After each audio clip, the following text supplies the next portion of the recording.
Di pelosok-pelosok desa terdengar kikikan-kikikan ayam bersahut-sahutan.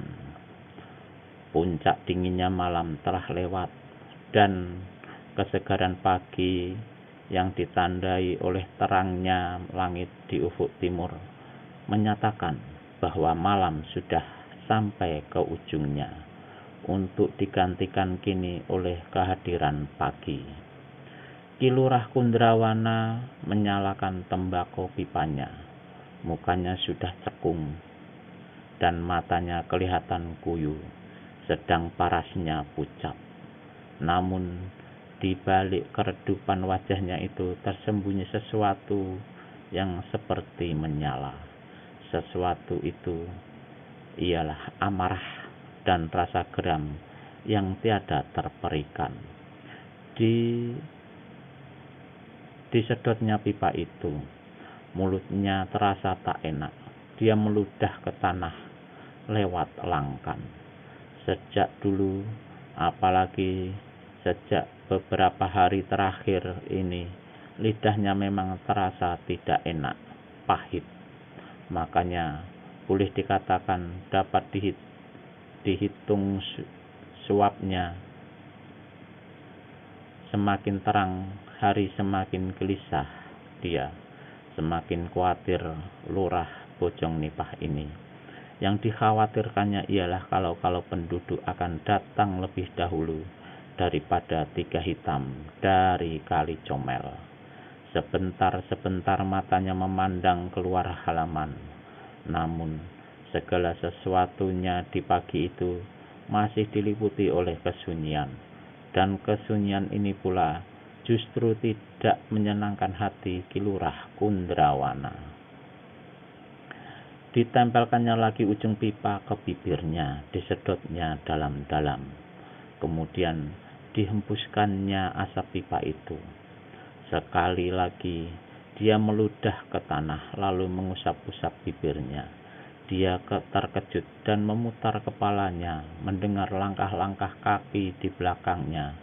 Yang datang ternyata istrinya sendiri. Badan perempuan ini sudah susut, lebih kurus dari dahulu. Seperti suaminya, parasnya juga pucat. Warisinten, seorang perempuan berwajah ayu, namun keayuannya itu kini tiada kelihatan lagi, karena tertutup mendung kegelisahan. Gelisah memikirkan nasib anaknya, gelisah memikirkan nasib suaminya, jika sebentar lagi penduduk benar-benar datang. Hari itu adalah hari pemungutan pajak yang ketiga. Semestinya pembantu Lurah Bojong Nipah yang biasa berkeliling di seluruh desa memungut pajak itu sudah datang. Tapi kali ini tak kelihatan mata hidungnya. Bagaimana dia akan berani memunculkan diri jika sudah tahu kalau hari ini penduduk akan berontak. Mudah-mudahan saja penduduk tidak datang. Ki Lurah Kundrawana menggigit bibirnya. Dia tahu bicara istrinya itu hanya sekedar bicara saja. Memang apa yang diharapkan istrinya itu juga menjadi harapannya. Namun dia tahu betul bahwa harapan itu adalah satu hal yang mustahil. Rakyat akan datang, penduduk akan datang. Dia tahu, dia pasti. Warisinten memandang lagi keluar halaman, lalu berkata lagi, kalaupun mereka datang, kurasa kita tak bisa lagi menyembunyikan kebejatan ketiga manusia terkutuk itu, Kakang. Kita mesti katakan terus terang pada penduduk sebelum penduduk membunuh kita beramai-ramai. Nyawaku tak ada harganya, Warih, ujar Ki Lurah Kundrawana. Demi segala-galanya, aku rela mati. Tapi percuma saja kematian itu, kalau keselamatan jiwa anak tunggal kita sendiri akan tersia-sia pula.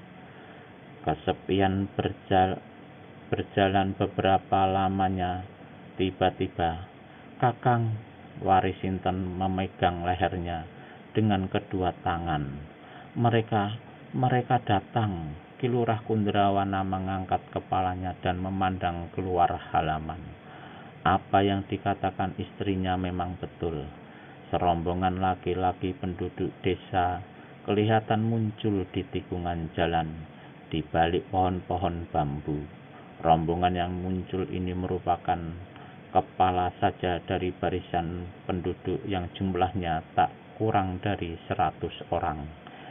Dari jauh tak kelihatan mereka membawa senjata. Tapi Ki Lurah Kundrawana tahu bahwa di antara mereka pasti ada yang membawa dan menyembunyikan senjata. Sesaat kemudian, halaman luas itu pun penuhlah oleh penduduk desa. Suasana menjadi bising kini. Ki Lurah Kundrawana dan istrinya berdiri mematung di atas langkan. Hanya kedua bola mata mereka yang berputar memandangi penduduk Bojong Nipah itu. Seorang di antara penduduk kemudian menyeruak ke muka dan naik ke langkan, berdiri beberapa langkah di hadapan Kundrawana. Kundrawana kenal baik dengan laki-laki ini. Dia adalah seorang petani yang diam di desa sebelah timur. Namanya Kratom Linggo. Sewaktu laki-laki ini bertindak naik ke langkan, maka suasana di tempat itu sehening di pekuburan. Ki Lurah, Kratom Linggo buka mulut merobek keheningan itu. Kau tentu sudah tahu maksud kedatangan kami, bukan? Kundrawana tak menjawab. Pada wajah Kratom Linggo dilihatnya senyum mengejek. Ketahuilah bahwa aku berdiri di hadapanmu saat ini adalah sebagai wakil dari sekian banyak penduduk Bojong Nipah. Kratom Linggo kemudian ke belakang lalu meneruskan. Penduduk Bojong Nipah yang sejak 1 bulan belakangan ini telah menjadi korban pemerasan, korban penindasan, korban pengisapan, dicekik oleh pajak 11 kali lipat. Penduduk Bojong Nipah, Saudara Kratom Linggo, memotong Ki Lurah Kundrawana. Ringkaskan saja bicaramu, katakanlah apa yang kalian mau. Dan lagi-lagi Kundrawana melihat senyum mengejek tersungging di mulut Kratom Linggo. Apa mau kami? Itu semua sudah kami katakan pada saat pertama kali kau memungut pajak gila itu. Aku pribadi memang tak ingin berbuat begitu, tapi ini adalah perintah atasan, perintah raja untuk pembangunan dan pemeliharaan pasukan. Perintah atasan tinggal perintah atasan. Apakah kalau atasan menyuruh kau cebur ke sumur lantas kau akan berbuat begitu? Nyemplung ke sumur.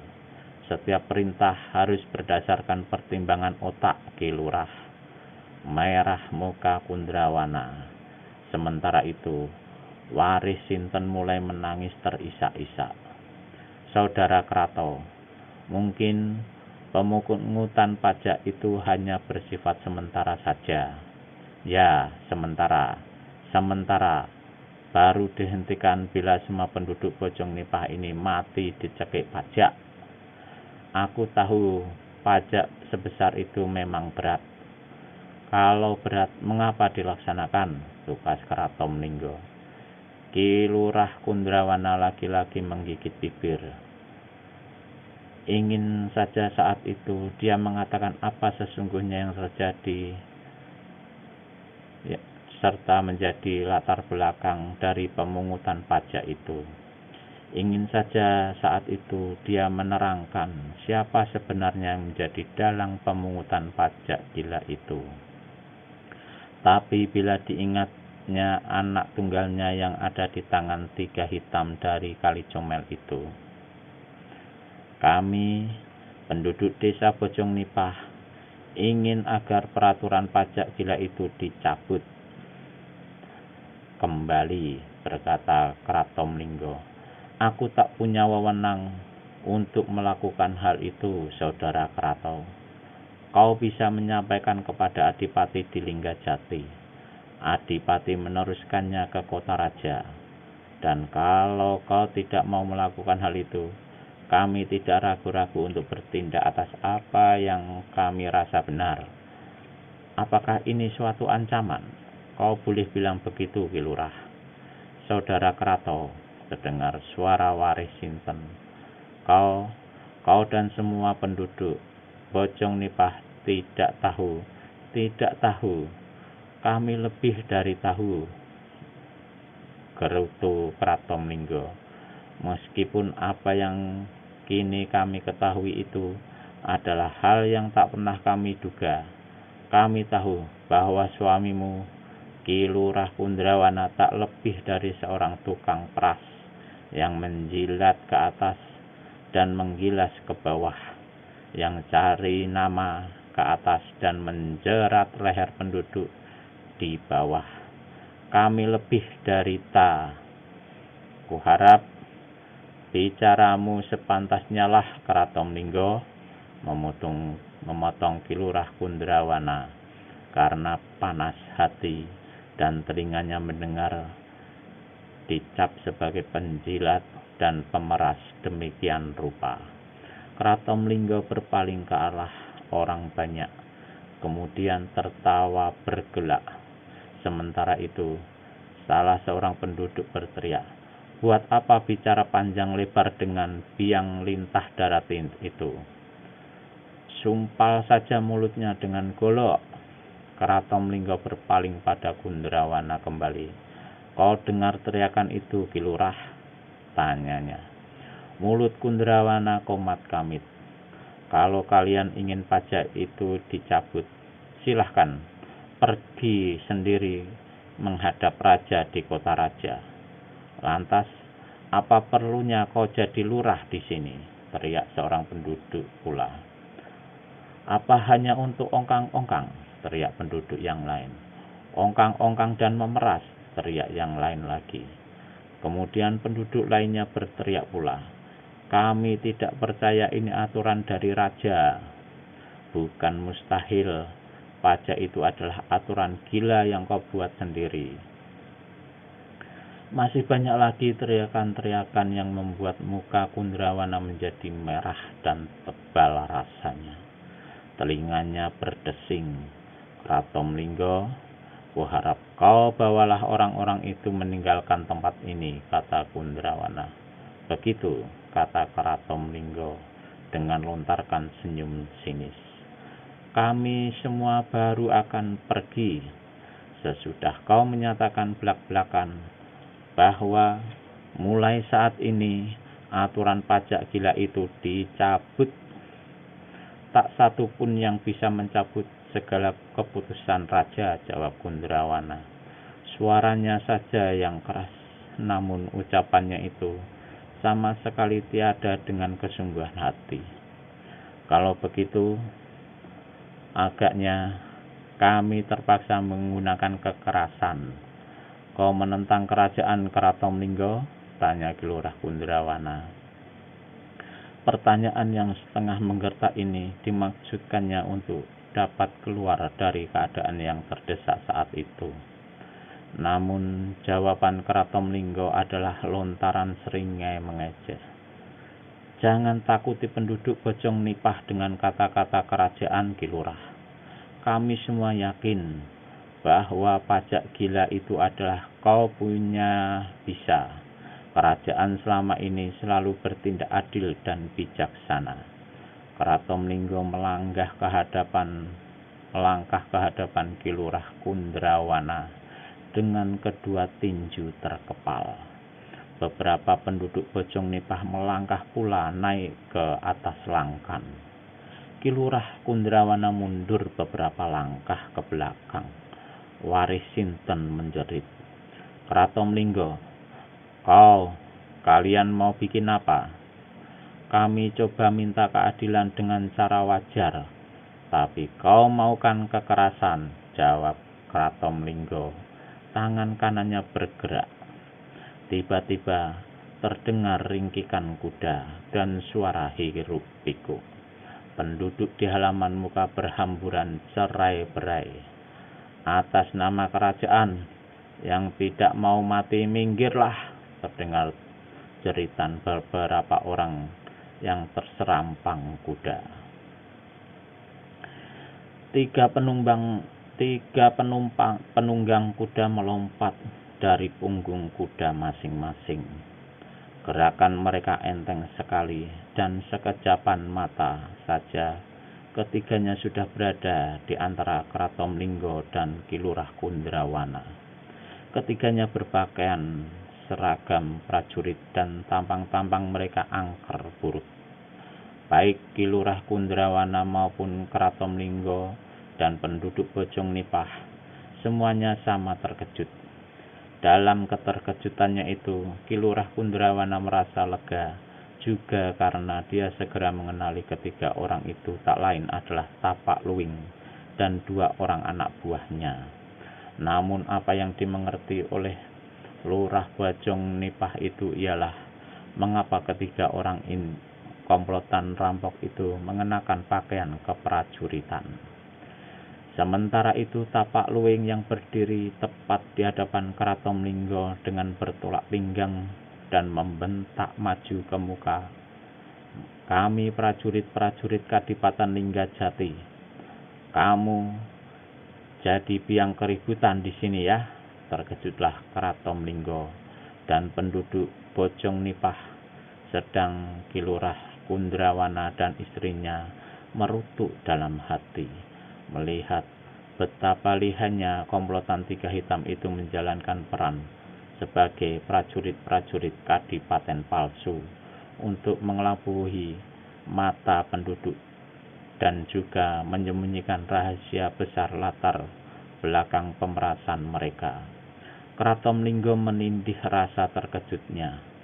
Dia merasa tak perlu takut terhadap ketiga prajurit kadipaten itu, bahwa bukankah ini kesempatan di mana dia bisa sekaligus menerangkan pemerasan pajak yang dilakukan oleh Kundrawana itu. "Saudara," kata Kratomlinggo, "jika kalian adalah prajurit-prajurit Kadipaten, kebetulan sekali kalau begitu." "Kebetulan apa maksudmu?" bentak Tapak Luwing. Kratomlinggo kemudian menerangkan sejelas-jelasnya mengenai soal pajak itu kepada Tapak Luwing. Namun, dia begitu kaget ketika mendengar jawaban Tapak Luwing. "Jadi kau sengaja pimpin penduduk Bojong Nipah untuk mengikuti maumu sendiri, untuk menempuh jalan kekerasan. Ini namanya satu pemberontakan. Ini namanya satu penentangan terhadap kerajaan, satu pembangkangan terhadap peraturan-peraturan raja, karena soal pajak itu memang datang dari raja, disampaikan melalui Adipati di Linggajati." "Tapi mengapa hanya penduduk Bojong Nipah saja yang dipajaki segila ini?" kata salah seorang penduduk yang berdiri di samping Kratomlinggo.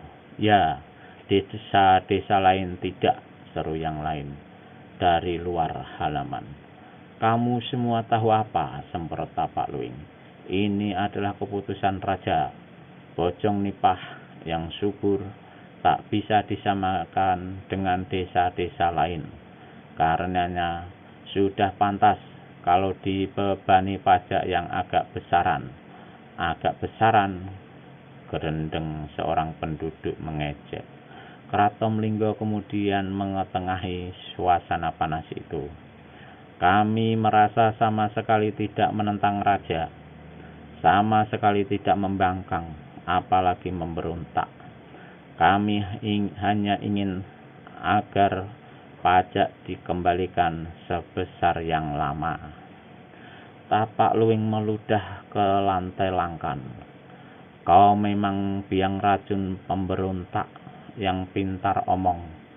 Terhadap lurah kalian boleh bicara kasar dan seenaknya, tapi terhadap kami prajurit-prajurit kadipaten, jangan coba-coba. Pimpin seluruh penduduk untuk angkat kaki dari sini, cepat. Maka berkatalah Kratomlingga, kami penduduk Bojong Nipah datang ke sini untuk menegakkan keadilan. Kalau kami harus angkat kaki dari sini, maka keadilan itu mesti sudah berhasil ditegakkan. Begitu. Tapak Luwing menyeringai. Gigi-giginya yang hitam kecoklatan serta besar-besar kelihatan menjijikkan. Sebelum kau dan yang lain-lainnya menegakkan keadilan itu, coba terima tangan kananku ini. Sesudah berkata demikian, Tapak Luwing hantamkan tangan kanannya ke dada Kratomlingga yang dipukul dengan cepat melompat ke samping, namun buk! Tangan kiri Tapak Luwing bersarang di perut Kratomlingga. Nyatanya, pukulan tangan kanan Tapak Luwing tadi hanyalah satu tipuan belaka. Kratomlingga melintir dan terjajar ke belakang. Perutnya sakit sekali. Mual seperti mau muntah. Nafasnya menyesak. Laki-laki ini rupanya bukanlah hanya sekedar seorang petani saja, namun juga seorang yang pernah mempelajari ilmu silat. Dengan cepat, dia atur nafas dan jalan darah, lalu dengan sebat menyerang ke depan. 6 orang penduduk ikut menyertai serangannya ini. Maka dengan demikian, pertempuran pun pecahlah. 4 penduduk terjerongkang ke lantai langkan. 2 pingsan, 2 lagi patah tulang iganya, serta terlepas sambungan sikunya. Sedang Kratomlingga terhempas ke tiang langkan, dadanya kena dipukul oleh Tapak Luwing. Dia berusaha berdiri, mengimbangi badan kembali dan siap melancarkan serangan balasan. Tapi apalah cur, sebelum lagi kakinya menindak, pemandangannya sudah gelap, dan dari mulutnya bermuntahan darah kental berbuku-buku. Sesaat kemudian tubuh laki-laki ini tergelimpang ke lantai. Melihat ini, sebagian penduduk menjadi kalap. Mereka menyerbu berserabutan ke atas langkan dengan berbagai macam senjata. Siapa yang mau mampus, majulah, teriak Tapak Luwing seraya melintangkan golok.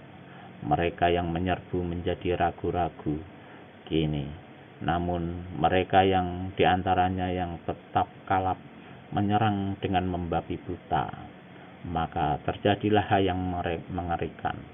Orang-orang ini bergelimpangan bermandikan darah, dibabat dan dipapas oleh senjata Tapak Luwing dan anak-anak buahnya. Yang lain-lainnya kini tak berani lagi bertindak lebih jauh, meskipun jumlah mereka jauh lebih banyak.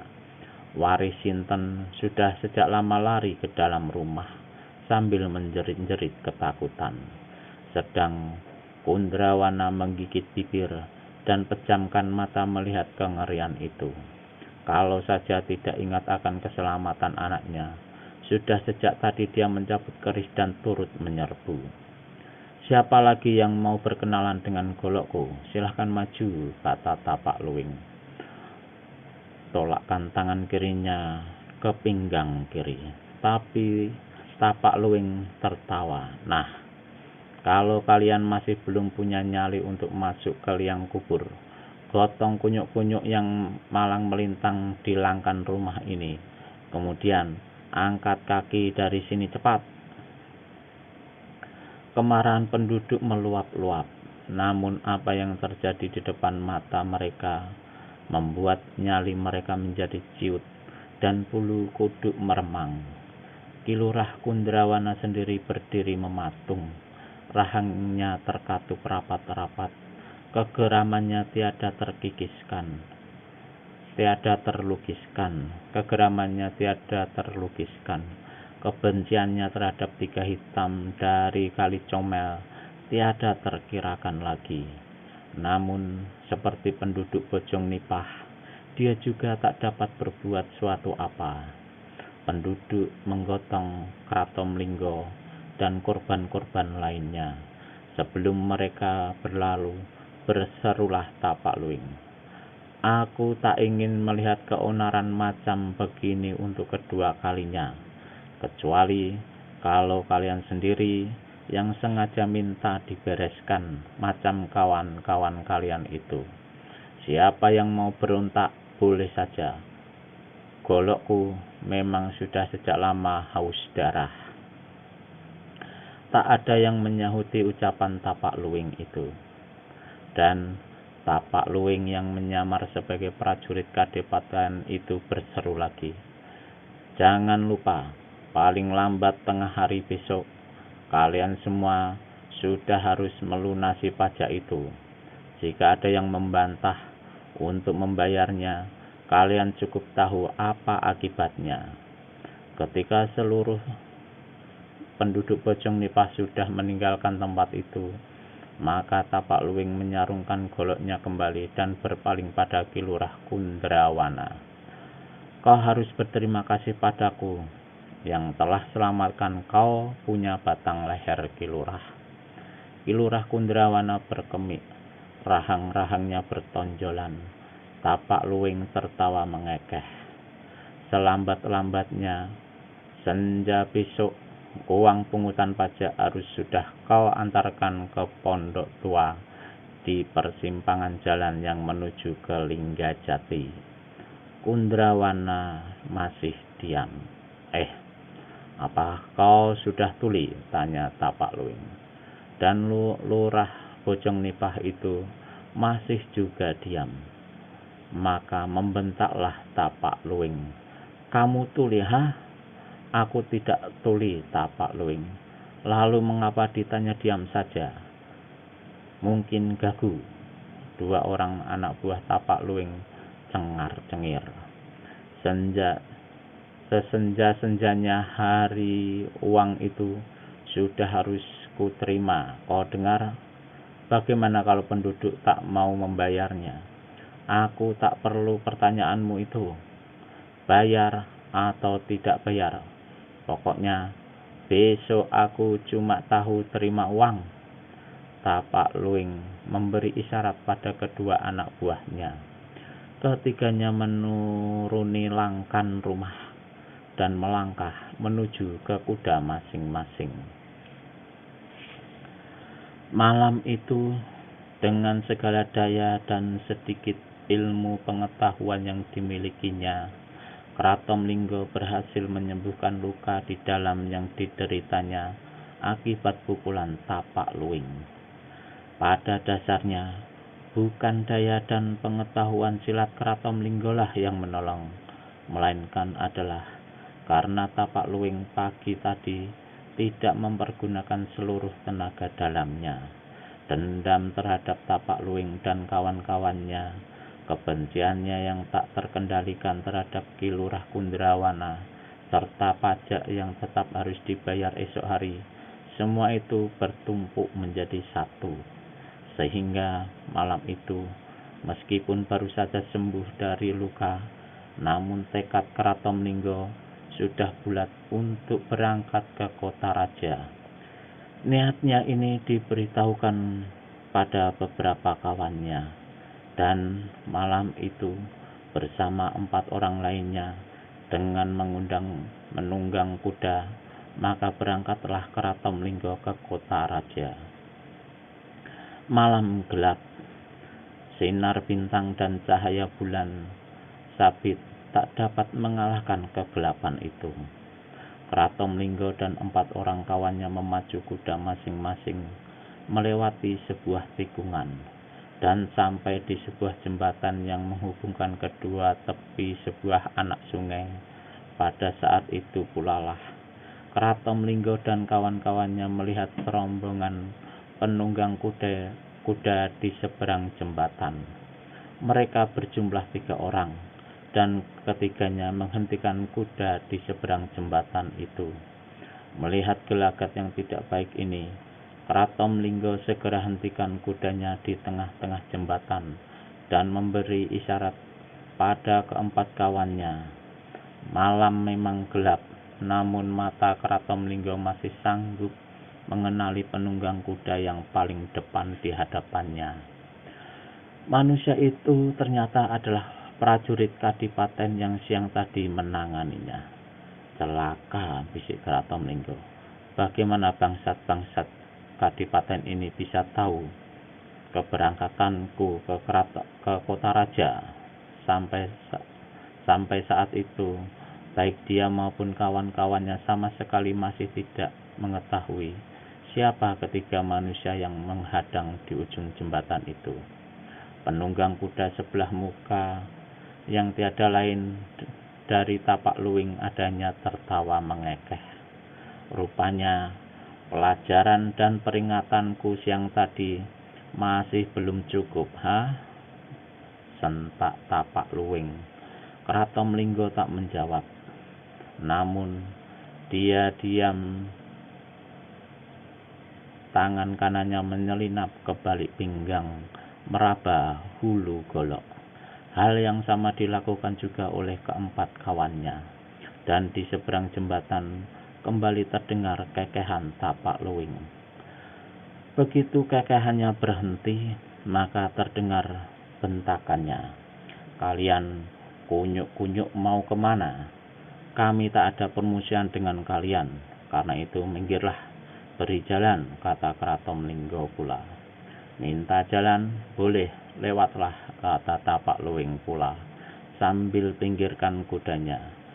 Dipersilakan begitu rupa, malah membuat Kratom Linggo dan kawan-kawannya menjadi terpatung, tak bergerak di punggung kuda masing-masing. Ayo, kenapa tidak mau lewat? Tanya Tapak Luwing. Kratom Linggo bimbang dan Tapak Luwing buka suara lagi. Kalau begitu, roh busuk kalian yang akan lewat jembatan ini. Seret.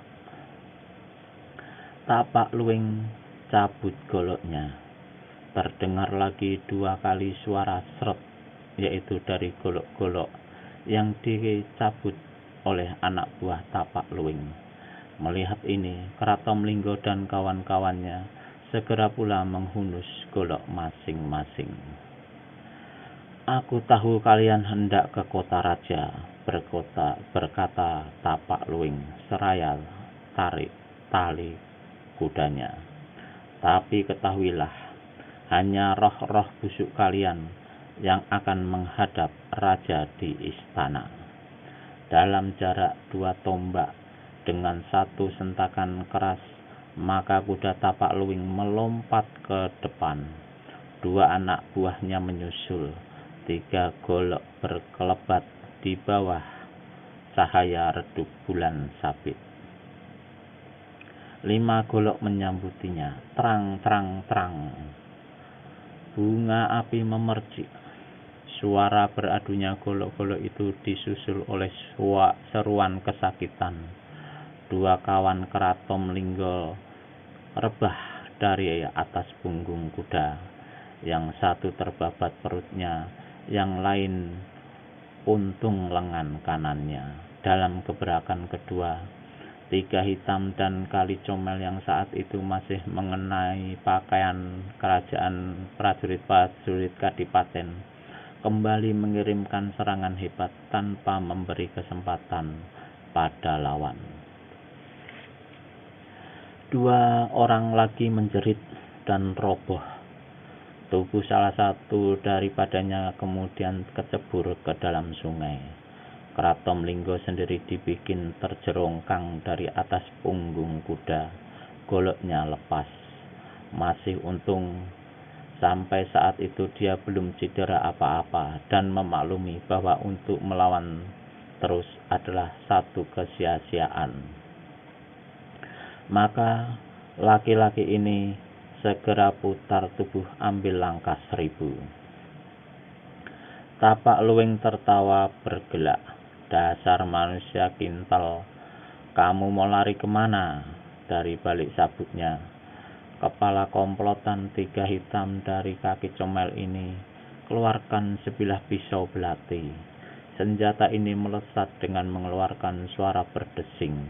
Kratomlinggo yang tak tahu dirinya tengah dikejar maut terus juga lari. Hanya satu jengkal saja belati yang mengandung racun itu akan menancap di punggungnya.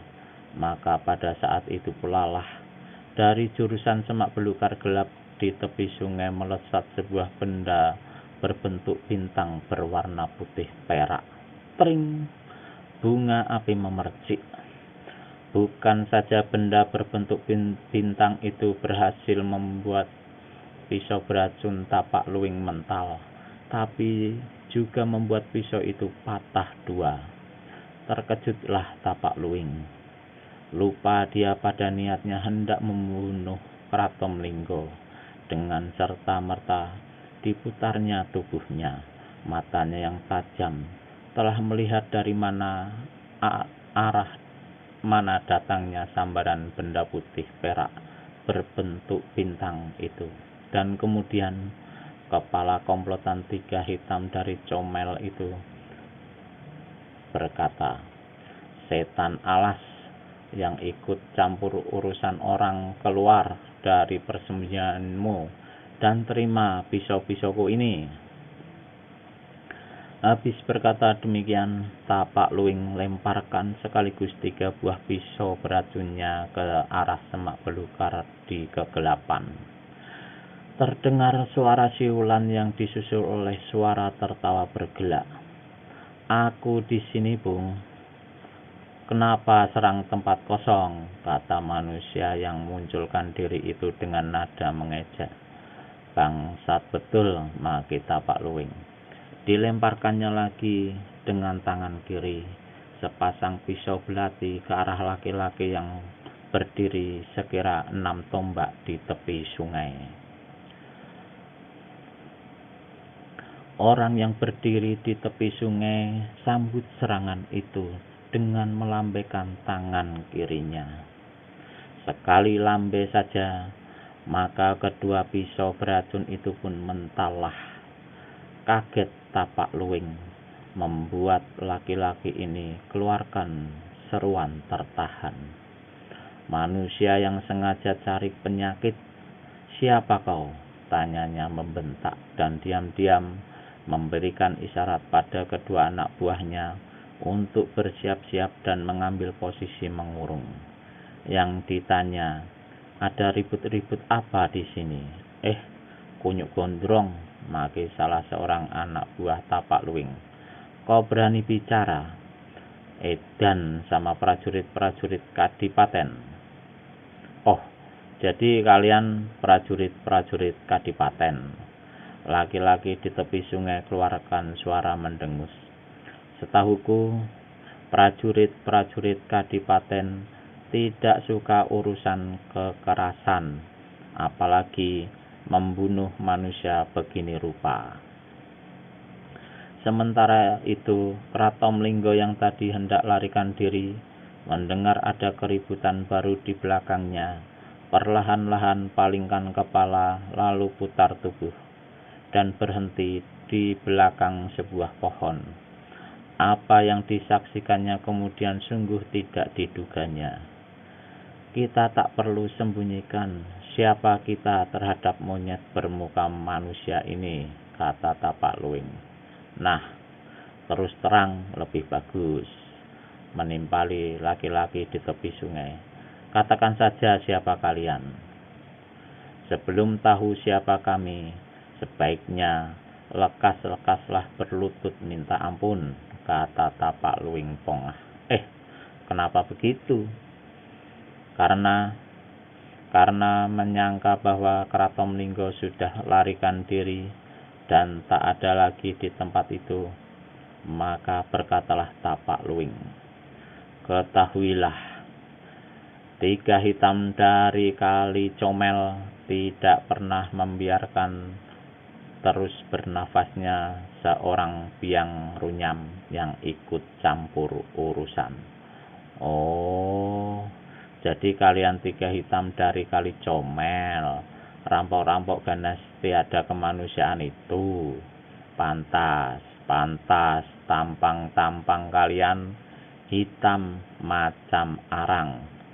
Haram jadah, terima golokku, teriak anak buah tapak luwing yang di samping kanan. Dengan gerakan enteng, dia melompat dari punggung kuda. Dengan sebat, goloknya berkelebat ke arah batok kepala laki-laki muda yang berdiri tetap tenang, malahan dengan tertawa-tawa. Tiba-tiba dengan kecepatan yang luar biasa, laki-laki muda itu melompat ke belakang. Serangan anak buah tapak luwing mengenai tempat kosong. Karena begitu kesusu dan sebatnya, maka laki-laki itu tak jadi terhuyung-huyung sendiri. Sebelum dia sempat mengimbangi badan, satu tendangan menghantam pantatnya. Manusia tidak tahu peradatan. Orang bicara dipotong seenaknya. Rasakan sendiri olehmu. Melihat kawan dan anak buahnya dipermainkan begitu rupa sampai tersungkur di tanah, tapak luwing dan anak buahnya yang satu lagi segera loncat dari kuda. Beritahu namamu lebih dulu, kunyuk, bentak tapak luwing. Kalau tidak, rohmu akan minggat percuma. Bicaramu terlalu tinggi. Kalau mau tahu namaku, majulah. Dengan tertawa bergelak, tapak luwing menyerbu ke depan. Sambaran goloknya deras, sedang tangan kirinya laksana palu godam membabat ke arah ulu hati lawan.